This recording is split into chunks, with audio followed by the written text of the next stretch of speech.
والصلاة والسلام على رسوله سید المرسلین وعلى آلہ وصحابہ اجمعین اما بعد اعوذ باللہ من الشیطان الرجیم بسم اللہ الرحمن الرحیم اذ قالت امرأة عمران رب انی نذرت لك ما في بطني محررا فتقبل مني انك انت السمیع العلیم آمنت باللہ صدق اللہ مولانا العظیم وبلغنا رسوله نبی الامین الکریم ونحن على ذلك لمن الشاہدین والشاکرین والحمد للہ رب العالمین۔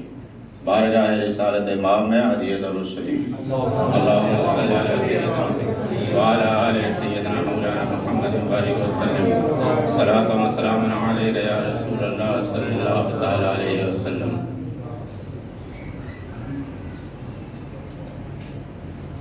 بیان سلسلے وار یہ چل رہا اولیاء اللہ کی نسبت، ان کی کرامت، ان کی عظمت، اللہ تبارک و تعالیٰ نے جو قرآن میں بیان کیا۔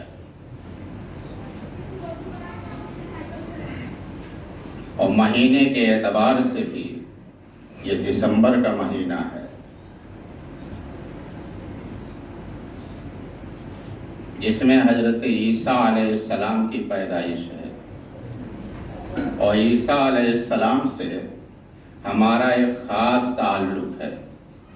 ویسے ایمان تو سارے انبیاء پر ہے، لیکن جیسے ابراہیم علیہ السلام سے ایک خاص تعلق ہے، ہم اپنی ہر نماز میں آخر میں ان پہ درود پڑھتے ہیں، تو ایسے عیسیٰ علیہ السلام سے بھی ہمارا ایک خاص تعلق ہے۔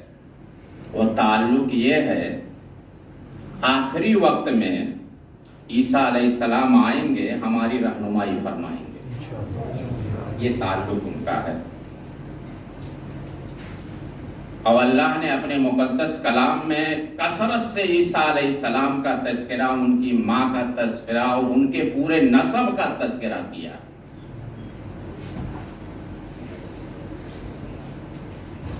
اور بلکہ عیسیٰ علیہ السلام کے ماں کے نام پر ایک پوری سورہ کا نزول ہے، اور حضرت عیسیٰ علیہ السلام کے نانا نے حضرت مریم جو حضرت عیسیٰ کی والدہ، ان کے باپ کے نام پر بھی قرآن میں سورہ موجود ہے، اور چھوٹی موٹی سورہ نہیں ہے، پوری لگ بھگ 1.25 پارے کی سورہ ہے، جو سورہ بقرہ کے بعد سورہ آل عمران پڑھتے ہیں۔ عمران کون تھے؟ یہ حضرت عیسیٰ علیہ السلام کے نانا تھے۔ اب ان کی عظمتیں سمجھ لو، اللہ تبارک و تعالیٰ نے پورے 1.25 پارے کی سورہ کا نزول فرمایا، ان کے نام پر ہے۔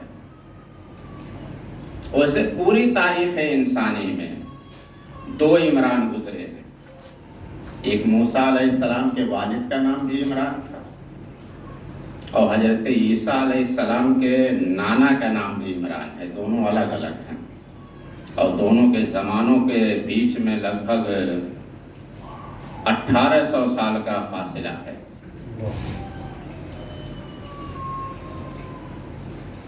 تو میں نے جو ویسے عمران کے بارے میں اللہ تبارک و تعالیٰ نے فرمایا ان اللہ اصطفیٰ، میں نے جو پہلے آیت پڑھی وہ آیت نمبر 35 ہے، اور اسے کے اوپر ان اللہ اصطفیٰ آدم نوحا وعلی ابراہیم وعلی عمران علی العالمین۔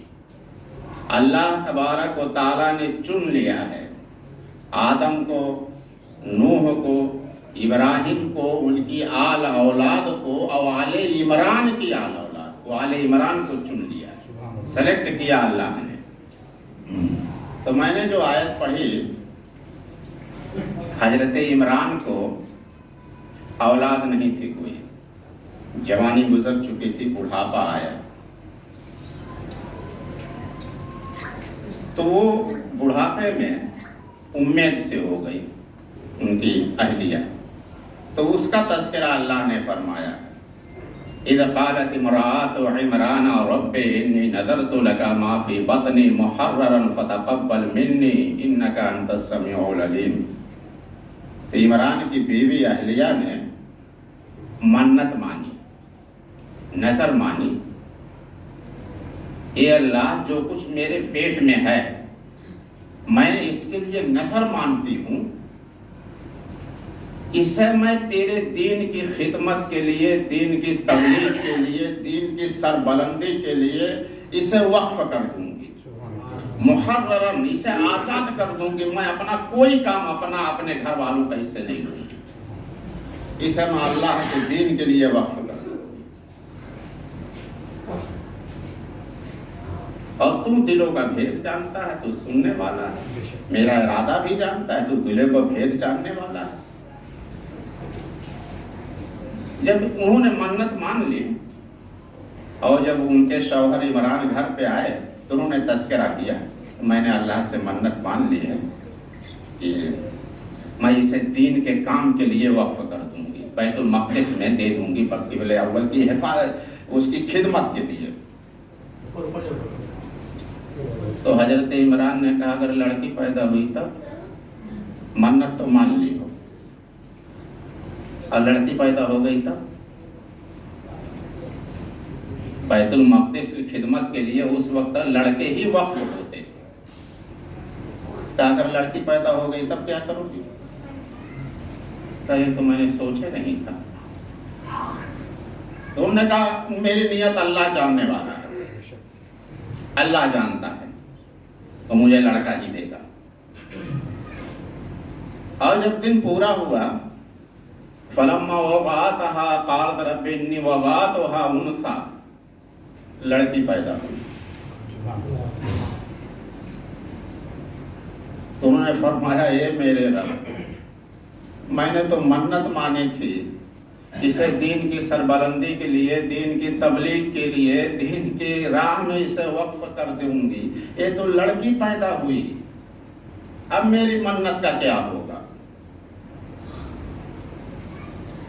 فلما وضعتها قالت رب انی وضعتها انثى، اللہ فرماتا اللہ خوب جانتا ہے کیا پیدا ہوئی، ولیس الذکر کالانثی، اور اس نے بیٹا مانگا تھا، اور کوئی بیٹا اس بیٹی جیسا کہاں ہوگا؟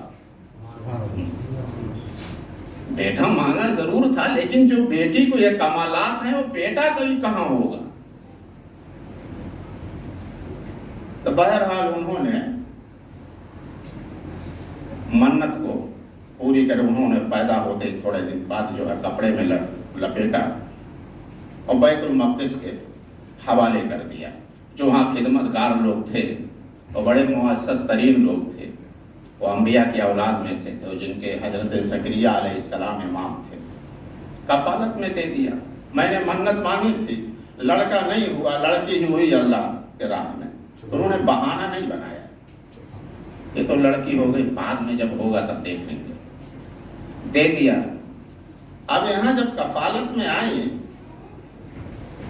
تو یہاں آپس میں ایک ڈسکس شروع ہو گئی، ان کی کفالت کون کرے گا؟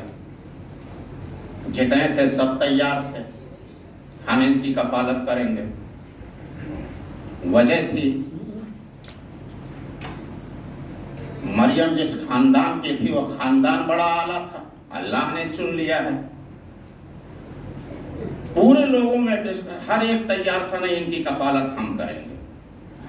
حضرت زکریا علیہ السلام نے فرمایا ان کی کفالت کا میرا حق ہے۔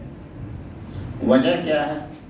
میں اس بچی کا خالو ہوں، خالو باپ کے برابر ہوتا ہے، میری اہلیہ ان کی خالہ و ماں کے برابر ہے، اس لیے کفالت میرا حق ہے۔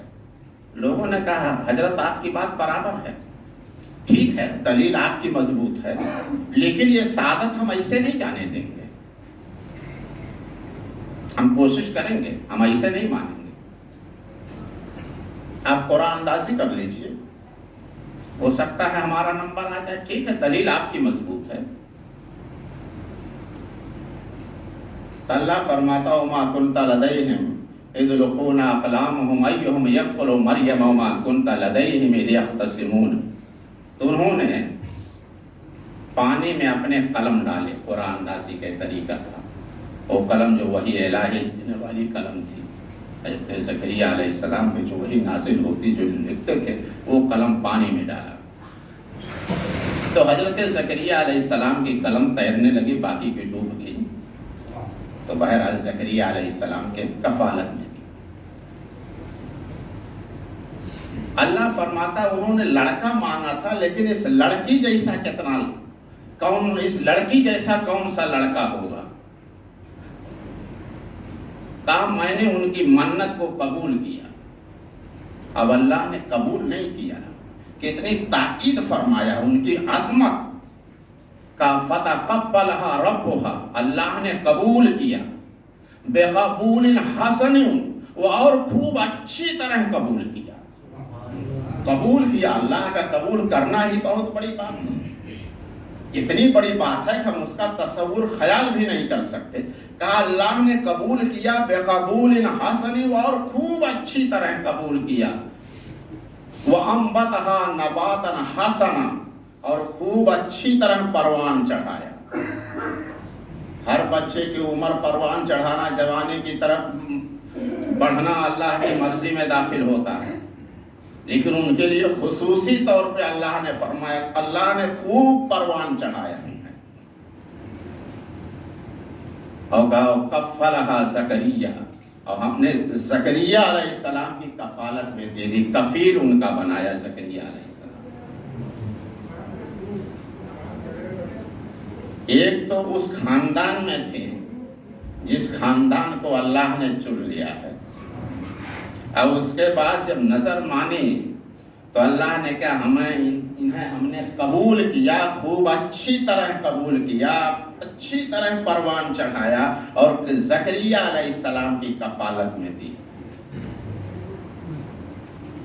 اب آگے فرمایا وَإِذْ قَالَتِ الْمَلَائِكَةُ يَا مَرْيَمُ إِنَّ اللَّهَ اصْطَفَاكِ وَطَهَّرَكِ وَاصْطَفَاكِ عَلَىٰ نِسَاءِ الْعَالَمِينَ، اور جب فرشتوں نے مریم سے کہا،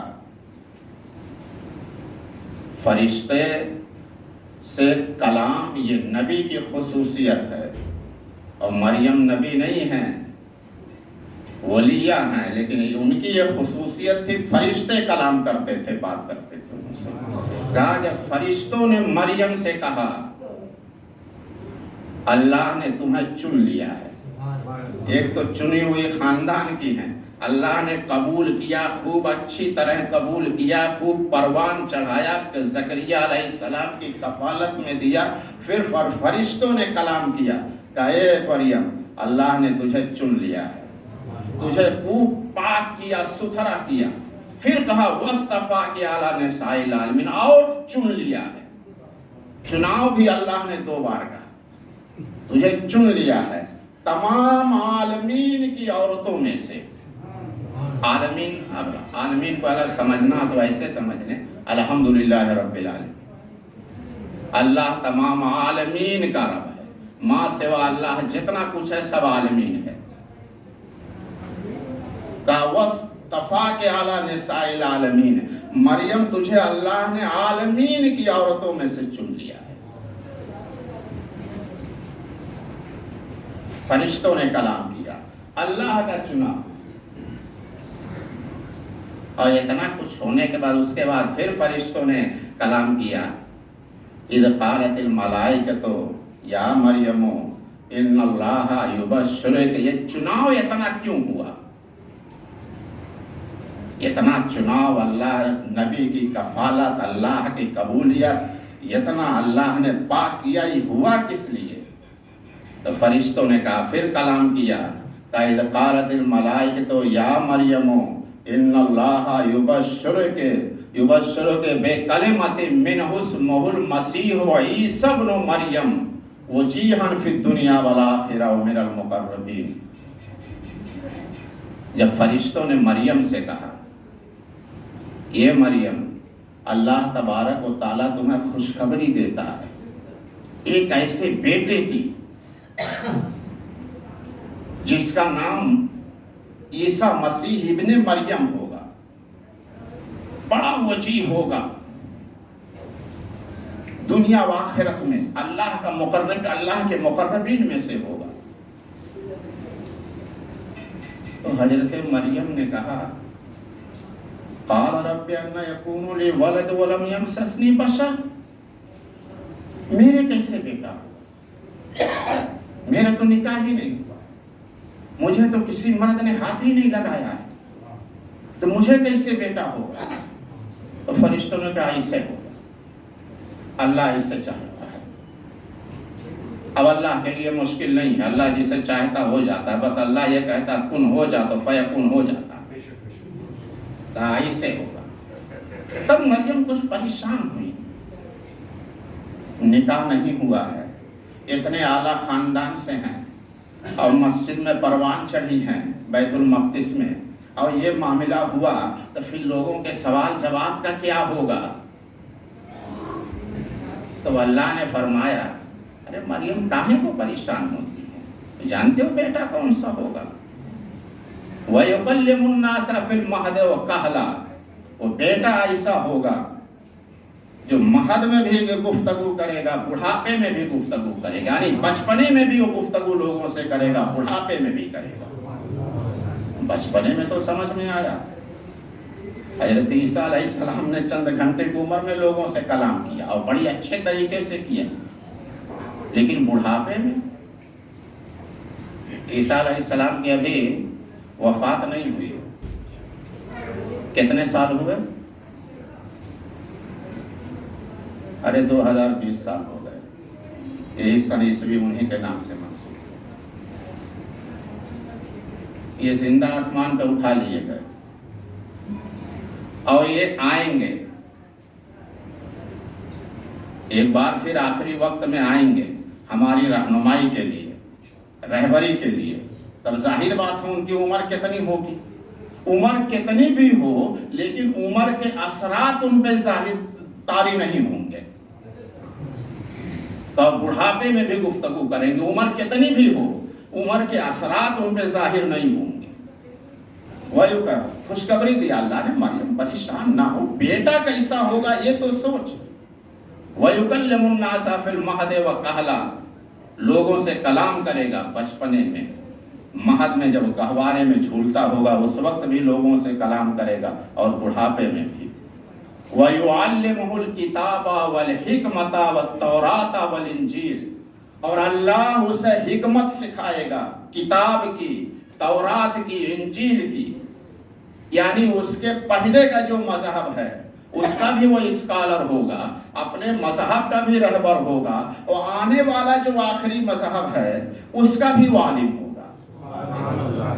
ارے بھئی ہماری رہنمائی کریں گے، اگر قرآن کا علم نہیں ہوگا تو کیسے رہنمائی کریں گے؟ کہا وَيُعَلِّمُهُ الْكِتَابَ وَالْحِكْمَةَ وَالتَّوْرَاةَ وَالْإِنْجِيلَ، اللہ انہیں کتاب کی حکمت بھی سکھائے گا، توریت و انجیل کی، مطلب ان سے پہلے جو مذہب گزرا ہے اس کے بھی وہ عالم جانکار ہوں گے، اپنے مذہب کے تو ہوں گے ہی، اور آنے والا جو ان کے بعد کا مذہب ہے اس کی بھی جانکاری وہ رکھتے ہیں۔ اچھا، اتنا سب کچھ چناؤ ہونے کے بعد، حضرت مریم کا اتنا چناؤ ہونے کے بعد، اتنی آیتیں میں نے پڑھی، اور اس کے بعد جو سمجھنے کی بات ہے، اللہ نے اتنا چناؤ، اتنی مقبولیت قبولیت کے بعد جو ان کو تاکید کیا، وہ سمجھنے والی بات ہے۔ فرمایا یا مریم اقنتی لربک واسجدی وارکعی مع الراکعین، اے مریم اپنے رب کے حضور ادب سے کھڑی رہو، سجدہ کرو، رکوع کرو، اور رکوع کرنے والوں کے ساتھ رکوع کرو۔ اس کا چھٹکارا نہیں کیا، خاندان چنا ہوا ہے، نبی علیہ السلام کی پرورش میں ہیں، اللہ نے کتنی بار چناؤ کیا ہے، ڈبل کہا کہ میں نے جو فرشتے کلام کرتے تھے ان کے ساتھ، لیکن اس کی چھوٹ نہیں ملی، نماز کی چھوٹ نہیں، سجدہ کی چھوٹ نہیں ہے۔ اور عمر کتنی تھی جب یہ سب باتیں حکم نافذ ہوا؟ عمر کتنی تھی ان کی؟ 13 سے 15 سال۔ ایسی بھی عمر میں ان کو اس سے چھوٹ نہیں، کہا اپنے رب کے حضور، نماز تو پہلے سے پڑھتی تھی، بیت المقدس میں ہی تھی، کہا لیکن اپنے رب کے حضور ادب سے کھڑی رہو۔ اور ہم لوگ جب نماز میں کھڑے ہوتے ہیں تو ساری کھجلی آ جاتی ہے اس وقت، کہ اپنے رب کے حضور ادب سے کھڑی رہو، سجدہ کرو، رکوع کرو رکوع کرنے والوں کے ساتھ، یعنی تنہا نہ پڑھ لیا کرو، جب جماعت ہو رہی ہو رکوع کرنے والے کو اس کے ساتھ پڑھا کرو، اس کی چھوٹ نہیں ملی۔ فرشتے کلام کرتے تھے، اللہ کا چناؤ تھا۔ ابھی تو ہمارے یہاں چلے آتے ہیں کہ جو نماز نہ پڑھے وہی ولی ہے، جو مسجد میں نہ آئے وہی ولی ہے، وہ تو خود گمراہ ہے، کسی کو آپ لوگ باقی لوگوں کو گمراہ کرتے ہیں۔ پہنچے بہت پہنچے ہوئے، بہت پہنچے ہوئے حضرت آئے، بہت پہنچے ہوئے، پہنچے ہوئے۔ ارے جس کو اللہ نے اپنے حضور پہنچایا تھا، جس کو اللہ نے چنا تھا، نہ اس پہ جماعت معاف تھی نہ نماز معاف تھی، تو باقی لوگ کہاں جائیں گے؟ جس کو اللہ نے اپنے حضور پہنچایا تھا ان کے لیے تاکید کیا، وہ پڑھ بھی رہی تھی، اور جب یہ نازل ہوا ان پہ یہ حکم پہنچا تو اتنا کھڑی رہی قیام میں کہ پیروں میں ورم آ گیا۔ حضور صلی اللہ علیہ وسلم کی بھی ایک خصوصیت تھی، آپ نماز کے لیے اتنا طویل قیام کرتے تھے کہ پاؤں میں ورم آ جاتا تھا، سوجن آ جاتی تھی۔ اللہ نے فرمایا بعد میں، اے محبوب پیر میں سوجن آ جاتی ہے، تھوڑا کم کر دو، یہ نہیں کہا کم کر دو، تھوڑا کم کر دو۔ تو یہ کسی بھی طریقے سے معاف نہیں ہے۔